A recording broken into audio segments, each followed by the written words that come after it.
Today's job is the rebuild of a 1977 Honda CR125 crank. So it's a two-stroke crank. So it's a single piston. Obviously, if you know much about these things, you'll know it's a single piston. So basically, the crank is built out of multiple parts. What had happened to this particular bike was that the conrod had snapped. So this part of the conrod is what you would class as being the big end. So that's the big end bearing there, and there's a pin that goes through that, and that's pressed into the two different sides of the crank. So got a new conrod crank pin. There's the new big end bearing is in the bottom of the rod. You've got these little tin spacers which go either side of the rod to prevent it picking up on the crank as it's spinning at high RPMs.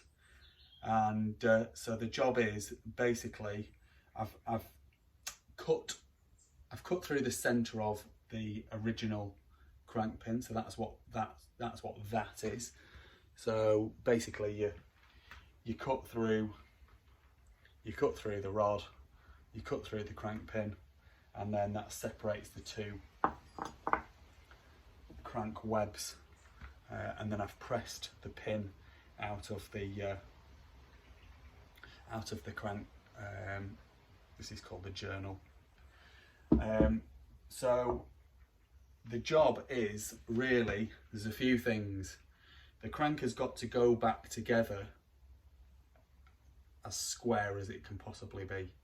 So, and it's got to press together, leaving a certain amount of clearance. So when people check the big end of when they check the big end to see if there's any play, lots of people waggle it side to side and they go, oh, there's play there. Well, in actual fact, there has to be a certain amount of play, because that's how the oil, the lubrication, gets into the big end bearing. So there's always a bit of play side to side, and we've got to make sure that that play is within tolerance. So for this particular crank, the clearance is between 0.4 and 0.6 mil. So it's a small amount of clearance. So that's one major thing, and then the other major thing is to make sure that it's square in all different planes. So it's not angled like this, it's not angled like this, and it's not twisted like this. And so what I'm going to do is I'm going to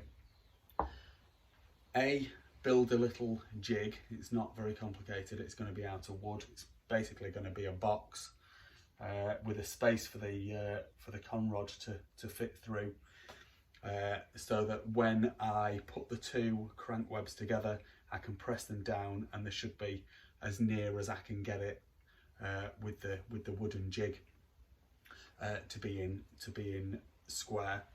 And then the other thing that I'm going to do is I'm going to make some spacers which are going to fit here. So as I'm pressing it together, they should prevent me from being able to press the crank too close together. So my plan is that I'm not actually going to press it down so that the spacers get locked in there, though that has happened to me before. I'm going to press it so that there's, and basically I'm going to make the spacers so that they would allow 0.4 mil of clearance, and I'm hopefully going to stop pressing before we get to the 0.4, so maybe like 0.5, something like that. So that's the job today. So I've just literally cut this apart, so there's still a bit of dirt and stuff like that, so I'm gonna clean this up. I'm then gonna measure my box that I'm gonna make to press it together.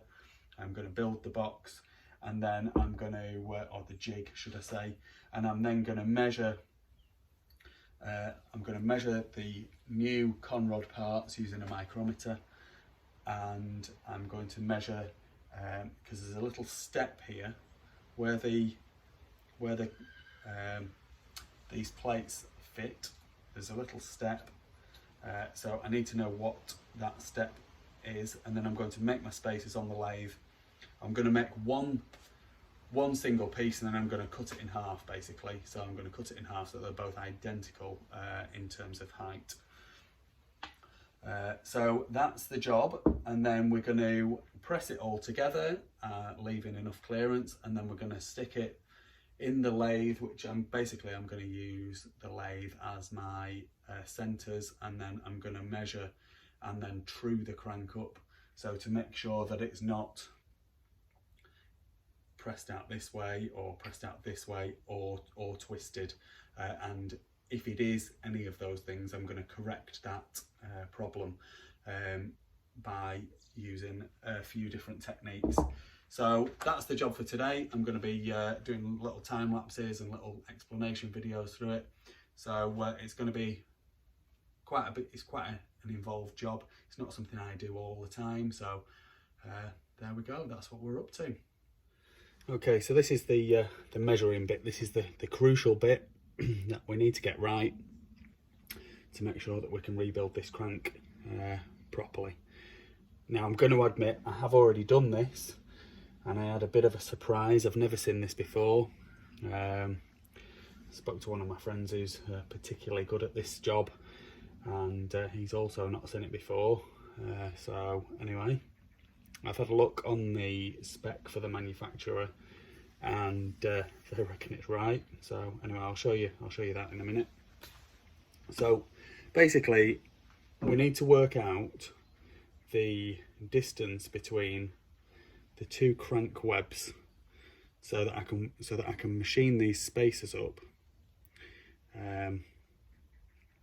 so that we have so that I can make a spacer so that it's not going to push too close together.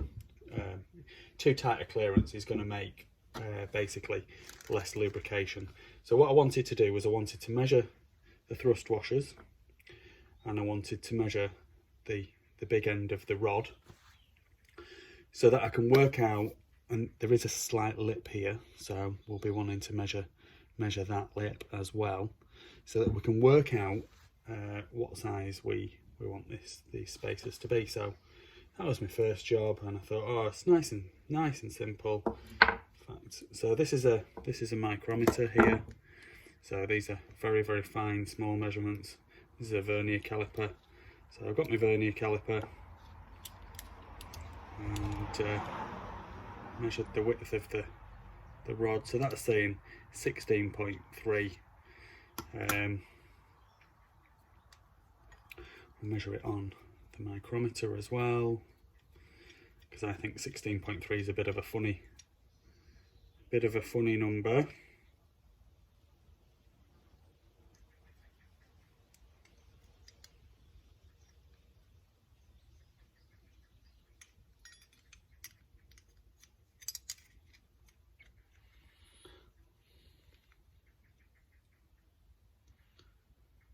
Well, it is 16.3, so the existing rod is 16.3.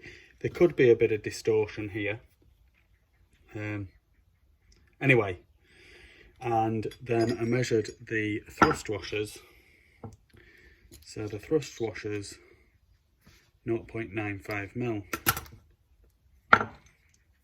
So they'd be 1mm thrust washers, really, is what they'll be. So I just want to double check that the new bits and pieces are a similar measurement. So that's 1 mil, but it's slightly smaller than 1 mil. 0.96 I have that too, because this goes up in 50s. So basically, when you get above 50, you've got to add this number onto the 50. So we've got 0.96,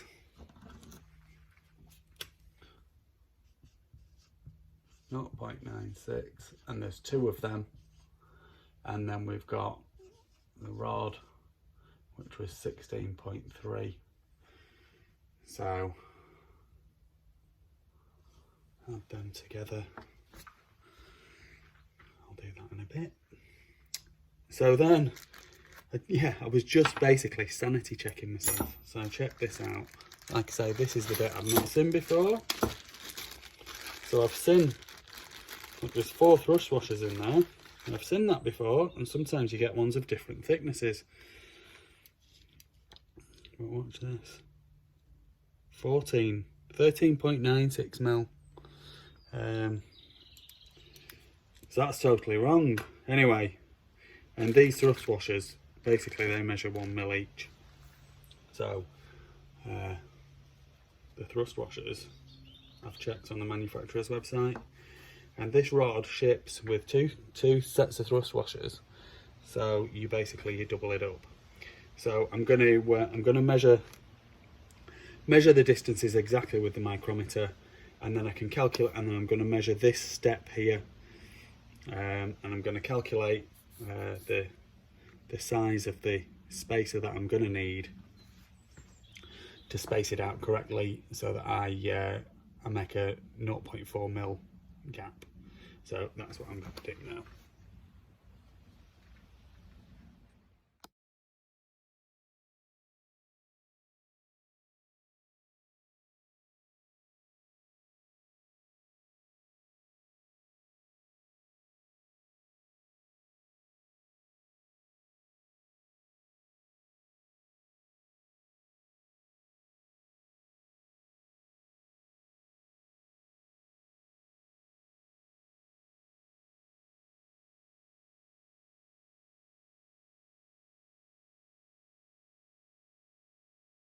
Okay, so it's another maths lesson, I'm afraid. So I'm trying to work out, or I am working out, I've just done it, the size of the spacer that I'm going to need to make to go in between the 2 crank webs to give me a clearance of 0.4.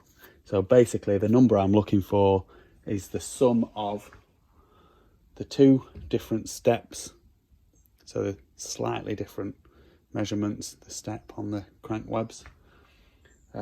So add those 2 together, add the width of the rod at the bottom, at the big end, add the 4 washers, because they're going to go in there, and add the clearance, and that gives me a measurement of 19.11. So now I'm not going to be able to measure it, make it down to 19.11. I'm not that good. I'm not as accurate as maybe I'd like to be. So what I need to do is make sure it's not less than 19.11. If anything, it needs to be slightly more. So 19.15 or something like that would be fine, because I've got a clearance that I'm looking for of between 0.4 and 0.6. So that's what I'm going to go for. So that's the first thing that I've measured. So that's the spaces that I'm going to need to make for when I'm pressing these 2 together. And then the next thing that I want to measure is I want to measure the actual the diameter of the crank web. So because I'm going to make this box, this little jig, aren't I? So this is not a job for a micrometer, this is a job for a vernier caliper.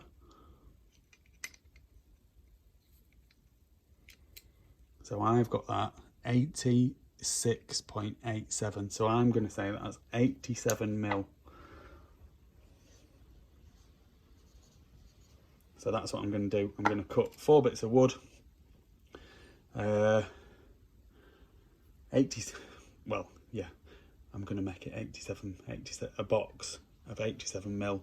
And then on one side, it's going to have a piece connecting the 2, and then it's effectively, it's only going to be that tall, the piece of wood, so the conrod can pass over it. So that's what I'm going to do. So there we go. Let's get building. There we go. That's the little jig made. So the idea is that the the crank web, this crank web here, or whichever one I press first, will have the crank pin in it, and it'll be that way around in the bottom.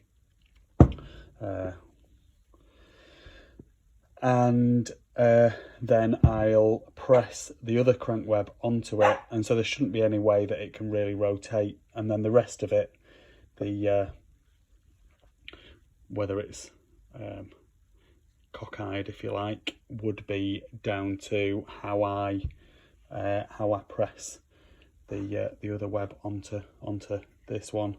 So yeah, I'm quite pleased with that because it's quite a nice tight fit. So it's what you want, really. So I think that'll help. I mean, it's not gonna make the process perfect, but it should just help just that bit to get it a straight, not a twisted press. So it should be good. Here we go. Here are the two spaces that I've made. So basically, it's a piece of tube, and I've cut it down on the lathe to as close as I could get to 19.11. I wasn't as accurate as I maybe would have liked to have been. And then I've chopped it in half lengthways. So basically what's going to happen is you've got one side of the crank web here, one spacer here, one spacer here, and then the crank pin's going to go through here, and then the thrust washers and the con rod is going to sit on top of it, obviously, and then we're going to press the other side of the crank web onto there, and then hopefully my maths has been correct, and we'll have the perfect gap. So what I'm going to do, obviously the old saying is measure twice, cut once. Well, this isn't cutting, but it's pressing it together, and I want it to be right. So I'm going to sandwich the two crank webs together, and I'm going to measure that gap. I'm probably not going to film that process, and then the next thing we're going to do, if that's right, is we're going to press the crank pin into here, and then we're going to assemble it all and then press them together and see where we're at, and then we'll be ready to true the crank up, and once that's trued up, then I can crack on with the rest of the engine build then. So we're ready to press this crank pin into the first web now. I'm just going to stick a little bit of 2-stroke oil on the pin. It's just nice to have a bit of lubrication, really. You don't want to be doing it dry. It can not work right.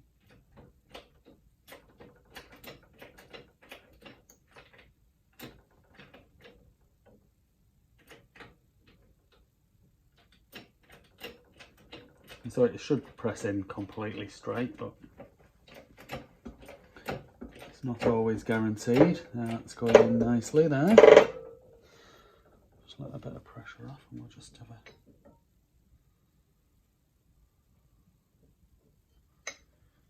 quick look.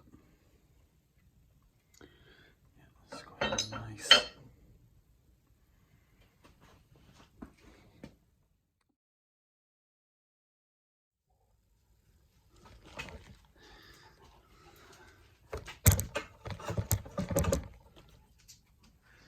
A little bit difficult for you to see. There we go. So the crank pin's pushed into the one side. I've got the one side of the crank web in our wooden jig. I'm now going to put the two thrust washers in the one side, and then I'm going to put the con rod. I'm going to just put a little bit of 2-stroke oil on the big end bearing first, put the con rod on, put the other two thrust washers on, and then I'm going to start pressing the two sides together. I'm going to obviously put my spacers in that I spent ages making, and yeah, we'll get it pressed together, and hopefully it should go nicely.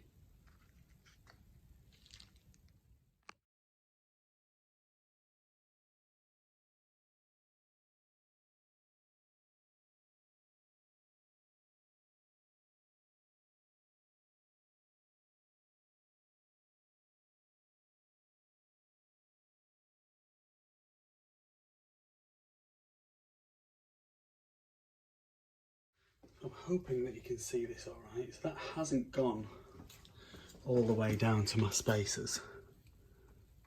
I'm just testing the clearance there. So that's 0.6mm feeler blade, and that won't go in. So I am going to suggest that that is pressed to the right clearance. So I'm just going to take that all out of the press now. Take my spacers out, and then just see exactly what clearance we have got there, and hopefully that'll be pressed to the right clearance and I can start truing it. This is kind of the moment of truth, so we just tried 0.6mm. Like I say, that won't go. I reckon it is close.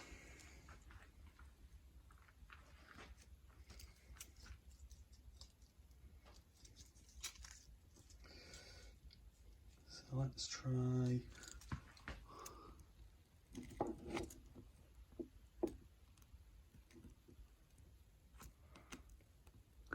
That's 0.48.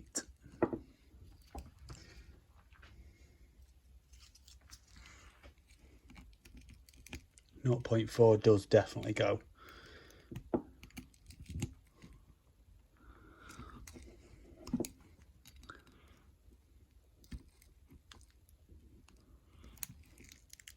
It is tight, but it does definitely go. So someone once said to me that if it goes in, then that's the it's got at least that clearance, and the ones that don't go in, it's not. So probably haven't explained that well, but basically if it fits, you're at that clearance, and that 0.4 definitely did.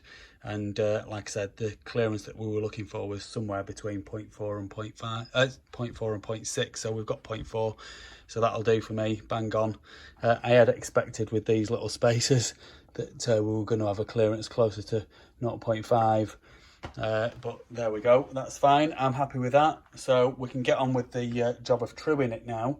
So I'm just going to have a little clean up of the lathe, and then we'll get the dials out, and I'll do a bit of an explanation as to what we're looking for and why, and then we'll hopefully get her finished off, and then we can get the rest of the engine built. So this isn't the setup that you'll see a lot of people using, but there you go. I'm sure it's absolutely bang on. I've got a lathe. I have got a centre on this side, so that's going into the output, the gear side of the crank, and then I've got a centre coming off the tailstock of the lathe on the stator side, and I've then got a dial indicator, which is measuring the movement. So it's a little bit complicated, and I have to say the first time it was explained to me, I didn't get it completely, but basically, let's see if I can turn this around a little bit for you so we can get better.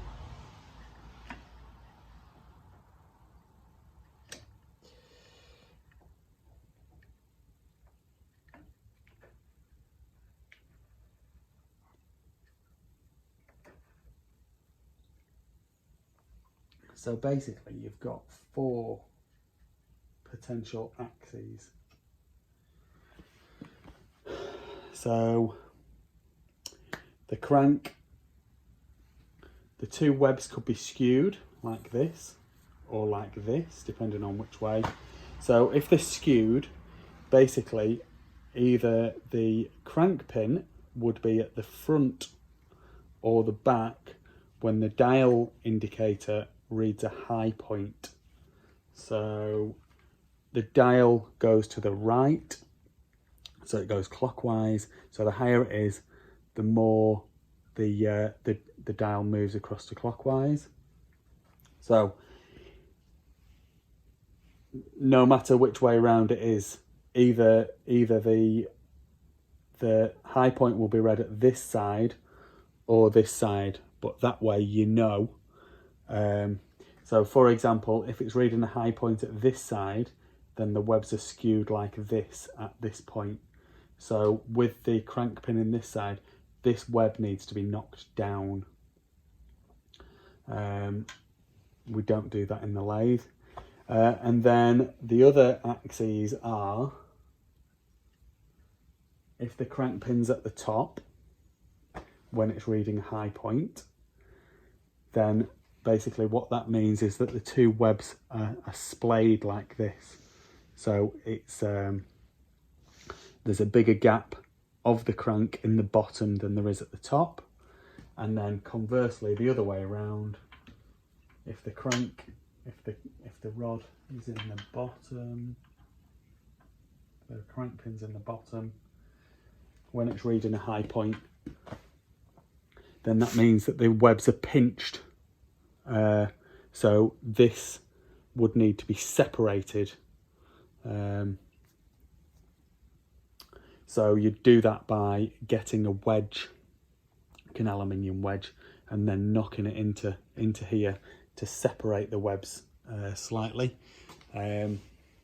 If the pin was at the top like this when you're reading a high point, then basically what you do is you get, so the lower part of the crank here, we'd get that and we'd put that in a vise and we'd squeeze it together. So I'm just going to show you. I've already had a look and I know where I think the high point is. So as we turn the crank around, you can see it's moving up and moving up. So the dial is reading, it's going high, high, high, high, high. Ooh, and now it looks as though it's stopped and it's going to go back down again. So the crank pin is directly in front of us. So that means that this crank web in this position here is tilted up. So we need to take this out of the lathe, and we need to, I've got a block of aluminium. This block of aluminium here, it's not very technical.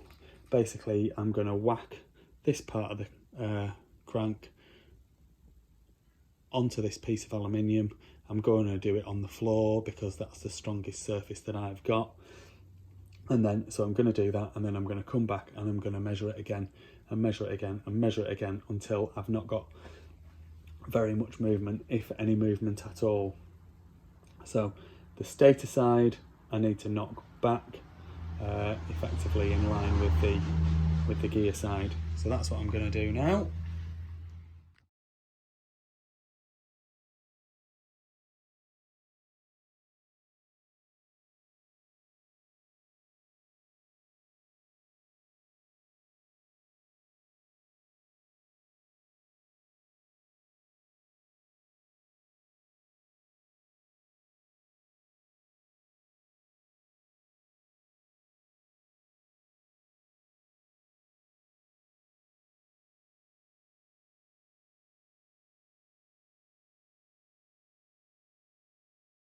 Okay, so if you were paying attention, you'll have noticed I had it pretty close, and I decided I was going to try and get it a bit closer, and it backfired on me. So I've sent it back the other way, so it ended up with the high point being when the crank pin was on that side there.